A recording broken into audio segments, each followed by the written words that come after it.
time. So, and let me go right into sharing screen here and clear this up. Whoops.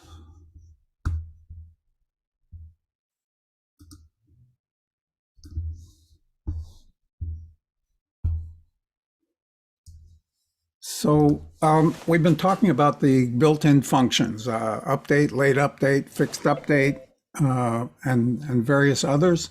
I refer you to the Unity documentation on mono behavior that shows all of the different built-in functions: awake, fixed update, late update, and there are lots of them. Obviously, I'm not going to talk about all of them.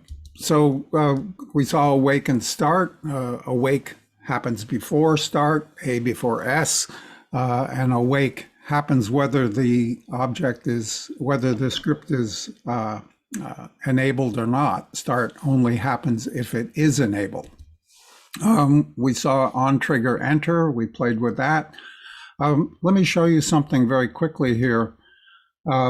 In this case, I've got a little player, and the little player has an OnDestroy script similar to this one, except I've made the little mistake of, where'd it go? Of only destroying the other, the collider. Here's the actual destroy script that's destroying other game object. But in this case, we're only destroying other. And I'm going to watch this sphere here, which has a sphere collider on it. That's this sphere right here. And when I play this and move forward and touch its collider, the object itself doesn't disappear, but you notice that its collider disappeared. So when we destroy something, we want to destroy the game object, not the collider. Subtle point. We saw the different varieties of on-trigger enter, exit, and stay. We talked about the OnCollision function, which has a much richer bit of information about what it has collided with. It has the collision class instead of the collider class. And the collision class has information, has a lot of information about the object, velocities and so forth, one of which is the contacts. And so when with our collision, we have an array of collision contacts that we're going through with our for each and drawing the debug ray from the contact point in the direction of the contact normal. And this lets us put bombs in our world that will make particle effects that are oriented properly with the surface. And so we can have these kind of funny effects where the particles are emitted in a specific direction. That can be useful. We did this where we had a splat, and one of the things we saw in that scene was that there are more than one contact points for different size objects.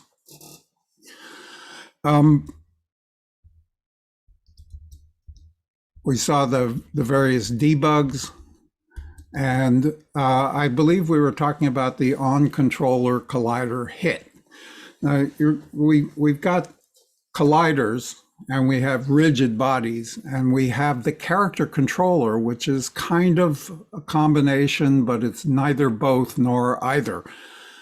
It does have a collider, but it's not.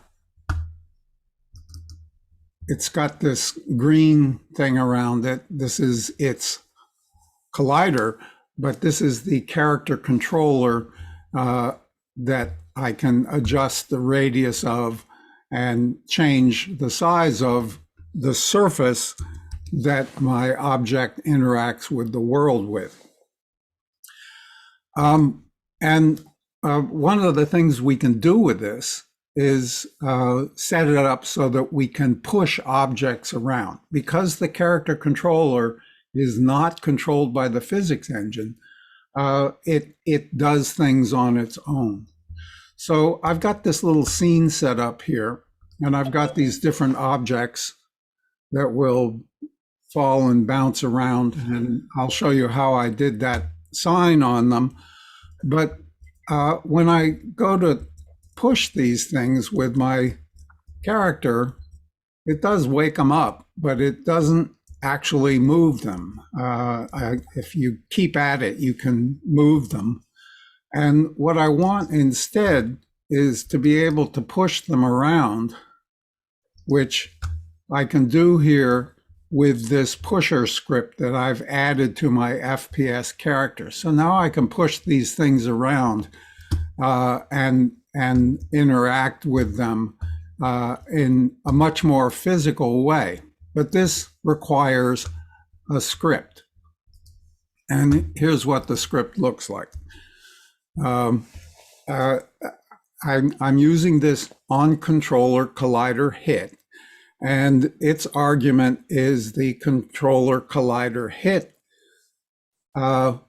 class, which contains various information about the object that we've hit, including things like the hit collider attached rigid body. So this is when I hit some object, I'm accessing its rigid body.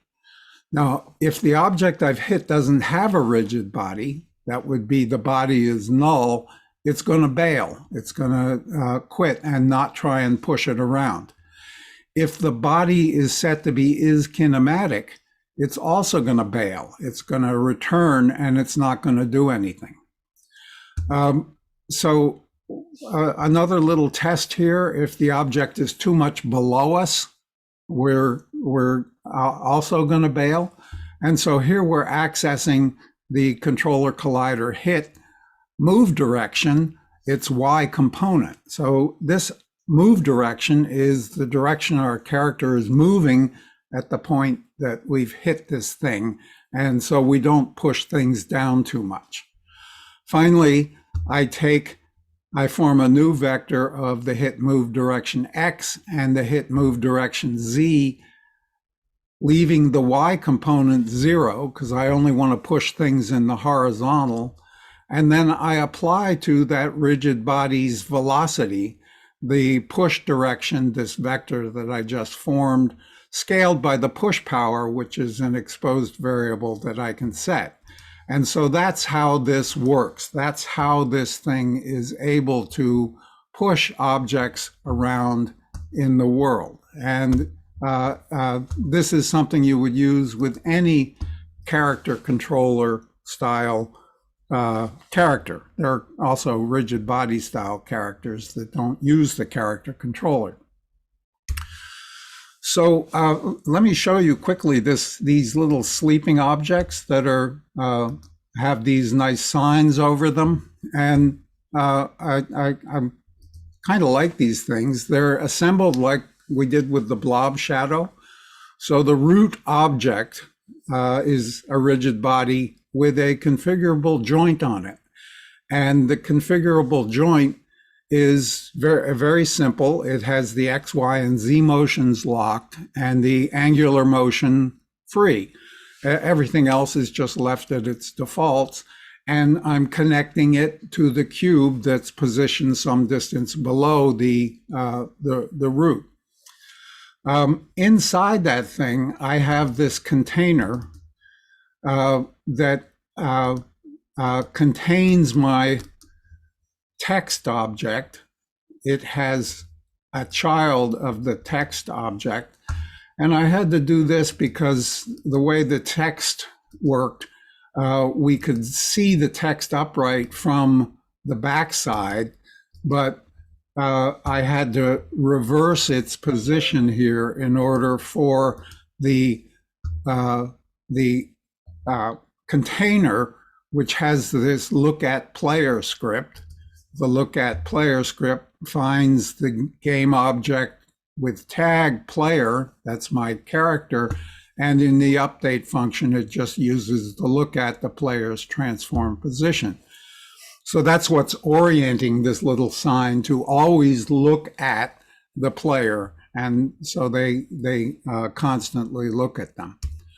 The other thing that it does, the label object, this label object that has the text mesh on it, it has a little script, am I sleeping?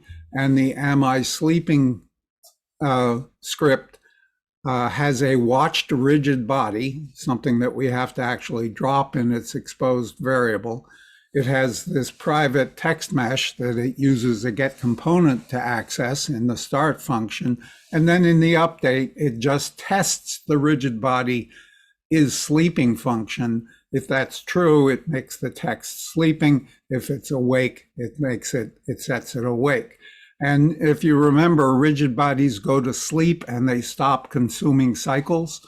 So when these rigid bodies have come to rest and are no longer bouncing around, they go to sleep and they stop consuming cycles. And it was kind of fun to make that little script that displayed that information in a succinct way. So a few other built-in functions. There's the OnMouse functions. OnMouse down is called when a user has pressed a mouse button, and you can put 0, 1, or 2 in the argument list there. 0 is the left mouse button, 1 is the right mouse button, and 2 is the center mouse button. We have mouse up, mouse over, mouse enter, and mouse exit. And each of these keep track of whether the mouse button has been pressed, has been released, and whether the mouse is over an object or has entered an object or has exited an object. And so we can do something fancy with this. I can put a script on an object that's going to turn it red whenever the mouse is over the mesh and revert it when it exits. So I'm going to have all privates here, material and the original color. In start, I'm using get component to access the renderer's material. The renderer is the script, and the material is the material that's applied to that renderer. I'm catching the original material's color. And when the mouse enters, I'm going to turn the color red. And when the mouse exits, I'm going to revert it back to its original color. And so we see something that looks like this. I've got these objects that have little labels on them so that I can see what kind they are. And when I play this and I put the mouse over one of the red ones, it immediately turns it red. That's kind of nice. I have these other ones that fade to cyan gradually as I put my mouse over them, and that's done with this script. I have, again, in start, catching the get component renderer material and the original material's color. I have a public fade rate, and in OnMouse over, it catches a temporary of the material's color, sets the R of that to fade frame by frame by this frame rate, time delta time, and then reassign it back to the material color. And on mouse exit, it just puts it back to its original. And so that's how this is working. That's how this is making these things fade. It's turning the red component gradually off as it fades it to its cyan color. A little gotcha, and this actually worked in older versions of Unity. I think in Unity 2.17, you could just access the materials color.r and fade it. But in Unity 19 and 20, and I think perhaps 18, you would get this error that says you cannot modify a value return type of Unity Engine Material Color. Consider storing the value in a temp. And that's what I've done here. Temp is storing the material color. I'm modifying one of that temporary's components, and then I'm storing that temp back into the component. And this is true of a number of different types. Like the vector 3, I believe, behaves this way as well. So those are little caveats that you've just got to be careful of. So let me remind you of what we've looked at, and by no means has this been an exhaustive study of the Unity API. We had the vector 3. There's also a vector 2 that just has X and Y, and a vector 4 that has X, Y, Z, and W. We've looked at the input class, which has a lot of different inputs, the get axis, the get button, the get key. We've looked at the time class that has time.time, time since the game has started, and time.delta time, the time of the last frame that we use for enforcing constant rates. We looked at the transform class that has a ton of stuff: position, rotation, scale, translate, rotate to look at. We looked at the game object class where we use the game object find, the game object find with tag, and the various get component functions. We saw briefly the mathf class where we use the infinity, but there's also things like sine, cosine, min, max, lots of different things. Have a look at the mathf class to see. Quaternions we touched, but we'll get to in much more detail in a couple minutes. We saw the debug that had the log warning, and log error, the various things that display in the console, and the draw array and draw line that we can use to make debugging little indicators of things that we see in the scene view, but not in the game view. Built-in functions, there are tons of them, as I mentioned, but we've looked at awake, start, update, late update, fixed update, on trigger, on collision, controller, collider, hit, and the various on mouses. So lots and lots of stuff that we've done. I'm going to stop sharing here at this point and ask if there are any questions. In the script where you're fading to cyan, what's the .r represent? That's the red component of a color. Thank you. Like our vector 3s have .x, .y, .z, our colors have .r, .g, .b, red, green, and blue. So awesome. Thank you. Yeah, it's very simple. And I believe you can also do square bracket 0, square bracket 1, square bracket 2 if you want to, because I believe they're just like a vector. All right, so let me go back to sharing screen here and close this up and open a new one.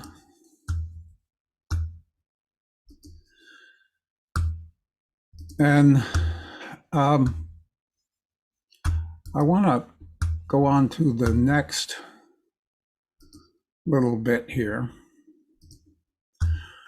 which is this Quaternion thing that I promised to talk to you about. And we've in the transform of our objects. So here's a cube, there's the transform, and we're representing its orientation with this rotation, which is described in terms of its Euler angles. We have rotation about X, rotation about Y, and rotation about Z. And this is an easy way to think of it. When we rotate an object about the X-axis, it rotates about there. You can see it rotating about the red arrow axis. And this is an easy way to think of orienting our object. But what did I do? But this representation suffers from something called gimbal lock.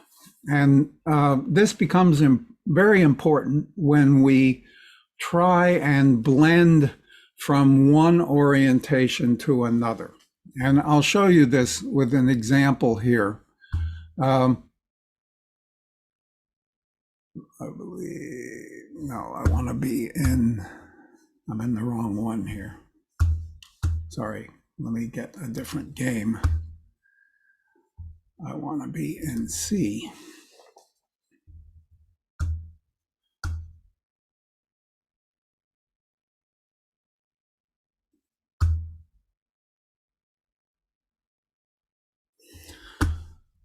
All right, so here I've got a little player, and the little player has a rotate script on it. There are a couple of different versions of this. But basically what these things are going to do is set the transform's orientation with three angles, rot X, rot Y, and rot Z. And there are two different versions of this. There's the A version and the B version. One sets it with the transform's Euler angles. Those are the things we see in the inspector. And the other sets it with a quaternion, the transform.rotation. Transform.rotation is a quaternion. And so I'm using the quaternion method, .Euler, that makes a rotation out of three Euler angles, rot X, rot Y, and rot Z. And then just for display purposes, I'm taking the transform rotation and catching it into the quaternion rotation that I'm displaying, and I'm catching the rotation Euler angles that I'm displaying. So the rotation is going to be displayed down here in the bottom, the quaternion. The Euler angles are going to display up here, and rot X, Y, and Z are going to be displayed in the top here. Now, the important thing to watch here is what happens as I change the value of the Euler angles. So when I press X, that increases my angle. This is rot X that's at 26 degrees. And at this point, the Euler angle is also at 26 degrees. But as I keep pressing it, at some point, I get to, I think, 90 degrees and pop. The EY and EZ both went to 180. And now watch, as I increase that rot X beyond 90, the Euler angle is now going down.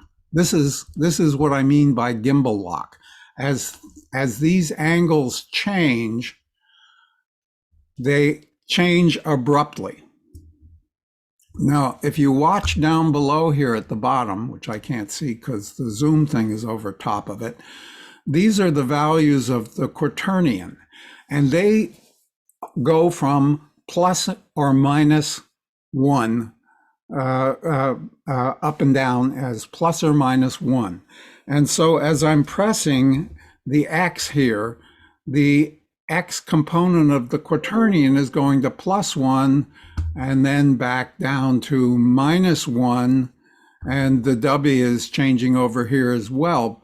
But they're changing continuously. They don't change abruptly the way the Euler angles do. And let me reset that. And I'm now going to press X, Y, and Z all at the same time to make this thing kind of tumble around. And you watch the Euler angles popping from one value to another, while our continuously rotating object, the quaternions, all move continuously from one configuration to another. Now, it's all very complicated underneath the hood, and I'll show you why that is. The quaternions are kind of high-test versions of complex numbers. Those of you who've had advanced algebra know about complex numbers. Complex numbers are an A plus BI, where A is the real part, B is the imaginary part, and I is this magical imaginary number whose property is that it times itself is minus 1. And none of the real numbers have this property. Minus 1 times minus 1 is plus 1. So there is no real number that has that property. And when we do complex multiplication, we get this kind of blending of terms where the resultant real part is a mixture of the real and imaginary part, and the new real part, imaginary part, is a mixture of the real and the imaginary part. And quaternions are like complex numbers, except they now have three imaginary numbers, I, J, and K. And we can kind of think of a quaternion as a W that is a scalar, an ordinary floating point number like the real part of a complex number. And the I, J, and K consists of a vector. And this notation actually carried over into vectors. When you look at unit vectors in the X, Y, and Z direction, they're often indicated as I, J, and K. And that's a remnant of quaternions that survives in our vector analysis. Now, these three imaginary numbers, I, J, and K, have similar properties.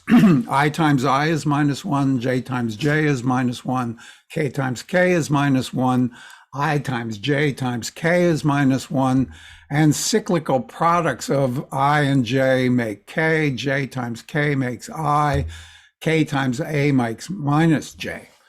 So if I do the same kind of complex multiplication of two quaternions, what I find if I sort through all the different terms, and believe me, there are a lot of them because we're multiplying we have like 16 different terms here.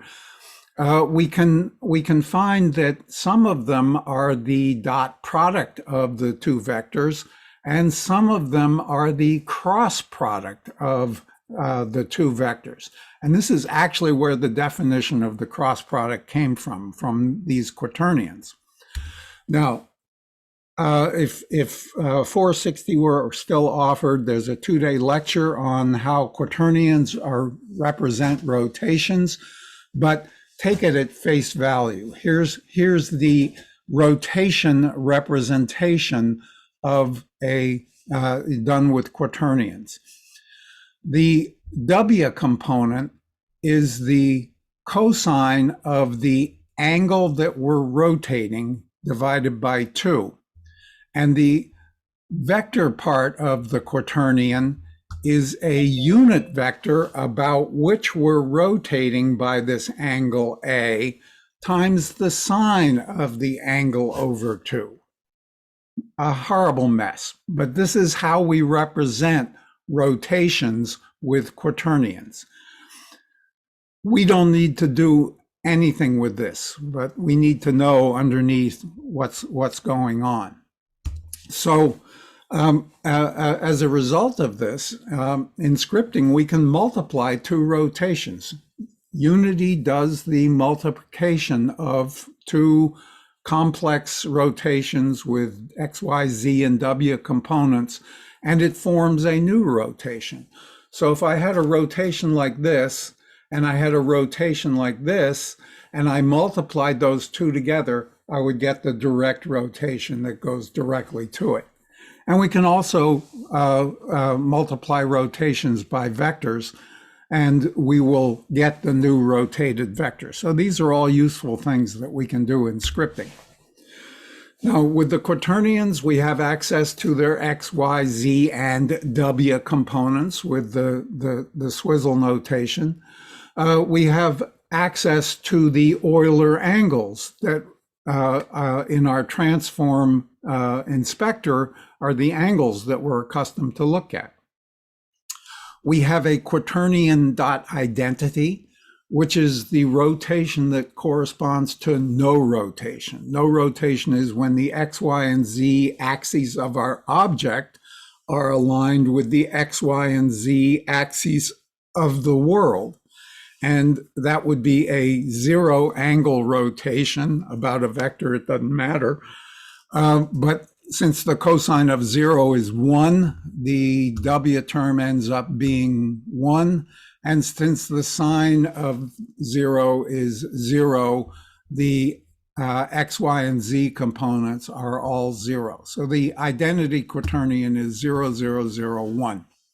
And we use this often when we drop an object into the world and instantiate it. We'll instantiate it with a Quaternion identity, and that means the object is upright and oriented with the world. So some of the functions that come with the Quaternion, there's the look, rotation, angle, Euler, slurp, and from rotation. We'll see examples of each of these. Look rotation takes as its argument a vector. In this case, I'll call it forward, and it creates a rotation that looks along that forward direction. And it has the optional argument, the upwards vector. This is the direction that's going to be up in our view. And this is doing exactly what the transform.lookAt did. And so we can write a look rotation routine that's exactly analogous to our follow function that we wrote before. I form a vector relative position between the target position and myself. I form a rotation with a Quaternion look rotation with that vector, the relative position between these, and I assign the transform's rotation to that Quaternion rotation that I just formed. And this behaves exactly as the follow function did. The angle function returns the angle between two Quaternions, two rotation orientations. So I have, if I had my transform, the object my script is on, and I had my target out there somewhere, float angle, Quaternion angle between the transform rotation and the target rotation is going to return the angle in degrees between those two rotations. This could be useful for deciding whether you can see your target or not. If the angle is small enough, then you can see it. You have a field of view. Euler is one of these overloaded methods that takes either float x, y, and z, or a vector 3 of x, y's, and z's, and it returns a rotation that rotates z degrees about the z-axis, x about the x, and y degrees about the y-axis, and it does it in that specific order. If you think about rotations, you can imagine that the order in which you rotate will end you up in a different place. Often we only rotate about a single axis and we don't have to think about that. But here we're rotating 30 degrees about the y-axis of my object. Now, slurp is a cool one. Slurp is an interesting acronym that stands for spherical linear interpolation. And what this is going to do, and we'll use this a lot, is it interpolates between two different Quaternions. There's the from Quaternion, the first argument, and there's the to Quaternion, the second argument. And the third argument is the interpolation between those. When t is 0, it's all from. When t is 1, it's all to. And so as t moves from 0 to 1, the Quaternion that we get back from the slurp is spherically interpolated between those two.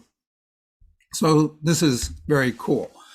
So here's an example where we might do this. We have two little transforms, from and to, and we want our object to rotate from the first one's rotation to the second one's rotation. And I'm using the time.time, the clock, since the game has started, modified by this speed. So time.time starts at 0 and it's all from. And as play goes on, time.time increases. And once time.time times speed reaches 1, it's all to. And so I have a little scene here.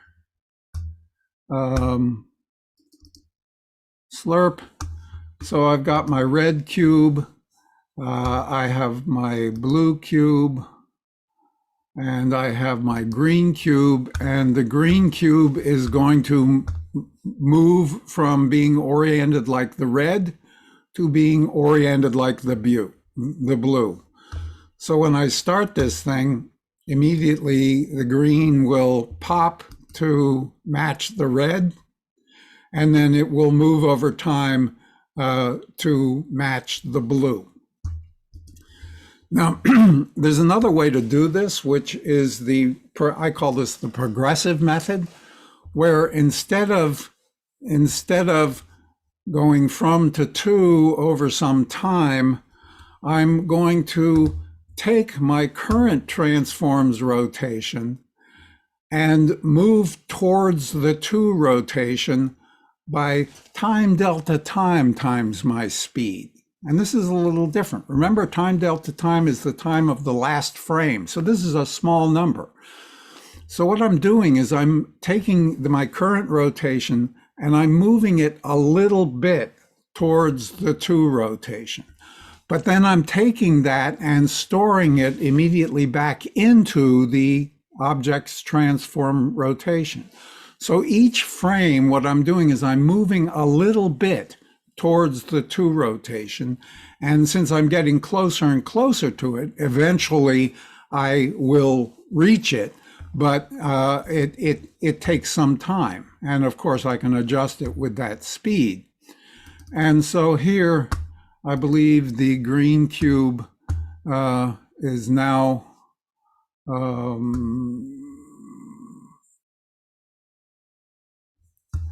the green cube is now going to move from its current configuration to the blue, and it's going to do it progressively, I think, or maybe the red one's going to.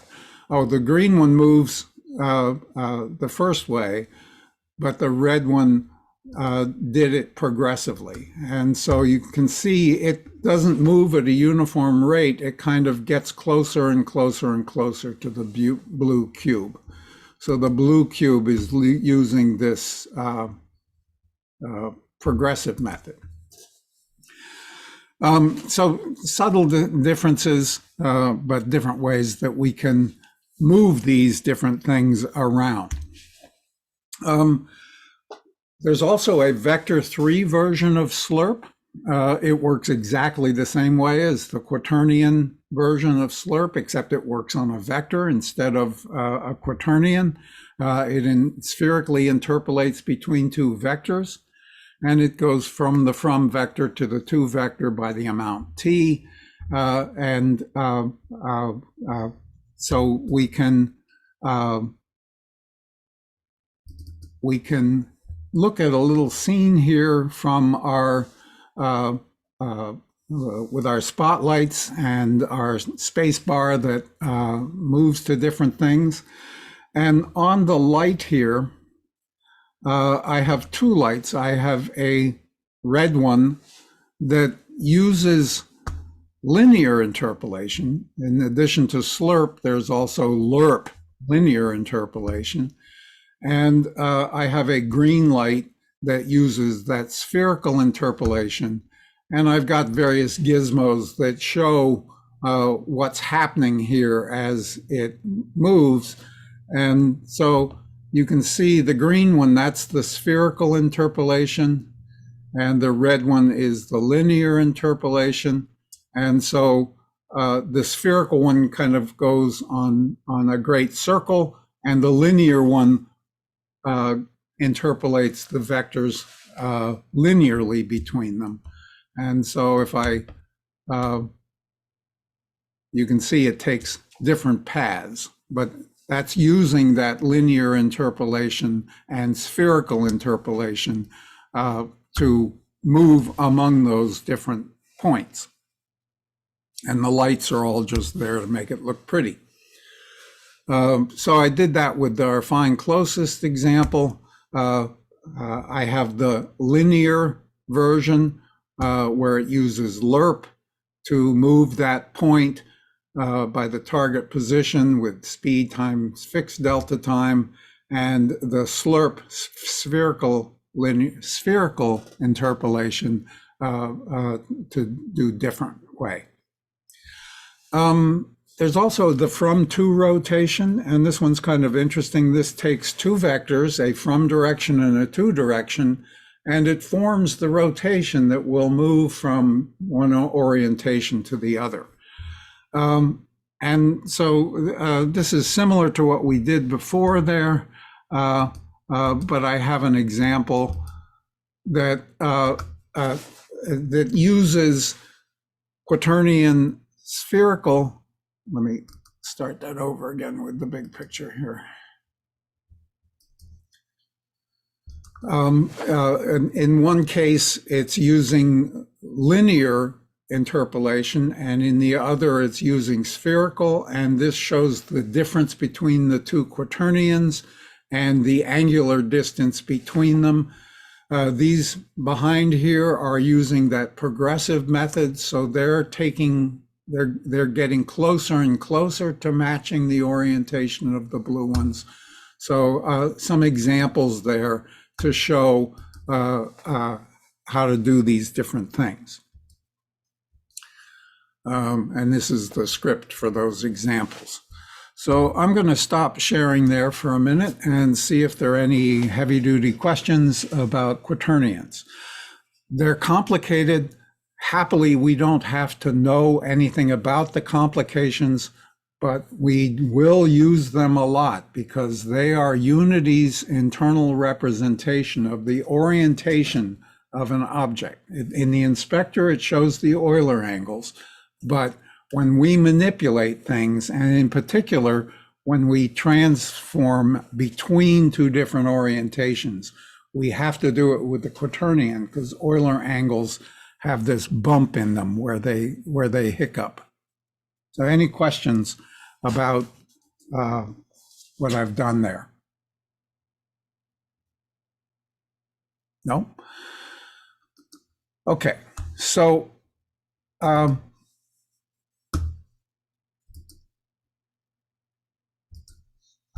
now, I mentioned a while back, I think when we were playing with get component, that get component was kind of expensive and was something that we didn't want to do that often.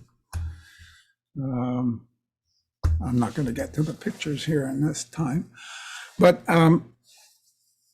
we can write sloppy code and it'll work in scenes, but as we get bigger and bigger worlds with more and more scripts playing in them and things get more and more complicated, we want to start writing code that is optimal, code that is faster, because lag is always a bad thing in video games. And one relatively simple optimization is something called caching of components. And this does require a bit of coding. And as I'll show you, it's not always worth it. But if your script is used a lot and you have a lot of different copies of it running in your world, this is a good optimization. So whenever you access a component, either through get component or through transform dot or through any of the different accessors, Unity has to go out and find that component on the game object. And you can save time doing this by caching a reference to the component in a private variable that you've got in your game. So this all works. We can say transform.translate and move it 5 units in the Z direction. But when it does this, it has to go out and locate the transform component of the game object that we're on and then apply the translate method. And by caching, what I mean is that I have a private variable, my transform, and in the awake function, I catch a reference to it. I now have in my transform a reference to the transform of my object. And this means that when in the update function, I say my transform.translate, it doesn't have to go out and fetch it from the object. It's already got it there. And this is relatively simple, and it can make a difference in the world. So let me quit these two.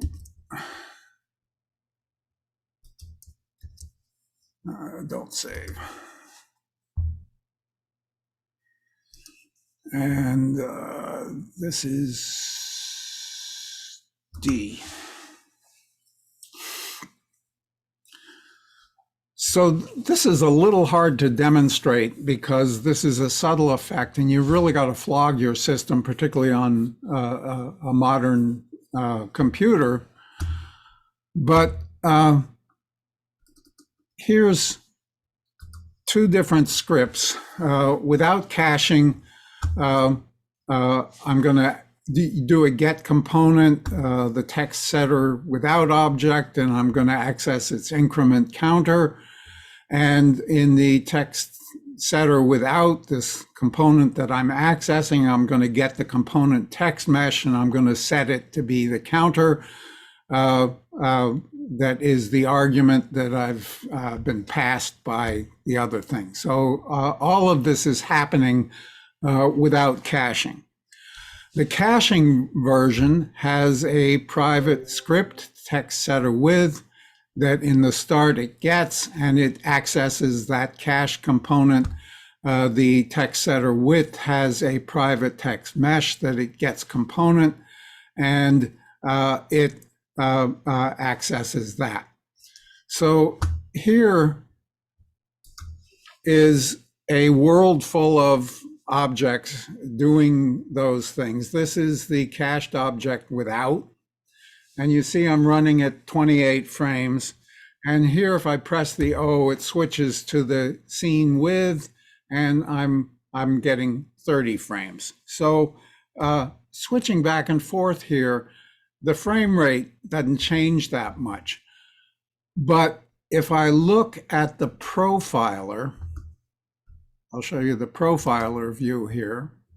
The profiling window is one that you can open in Unity and dock, and it shows various CPU uses, and I'm going to look at the scripting cost here. And so if I run this now, and I believe I'm in the without caching, and so you can see the level of scripting that's going on here. And when I switch, you notice the scripting level went down. It goes down about 10%. And it goes back up again, and it goes down. And I can see my CPU time here. I can look in the player loop and see that the update script run behavior is taking 55% here. And if I switch back and forth here, that update script run behavior changes from about 60 to about 55. And so it's a subtle effect, and I've had to flog the system to make this visible.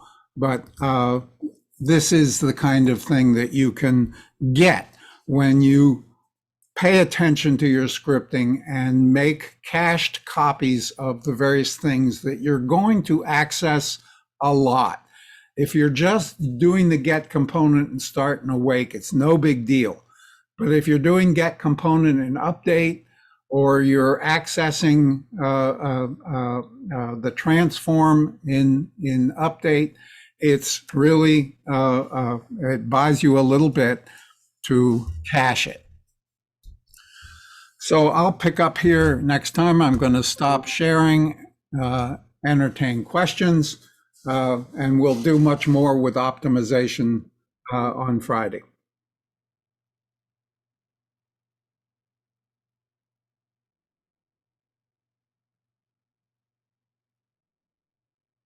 Any questions? Thank you. Thank you. Thanks for coming.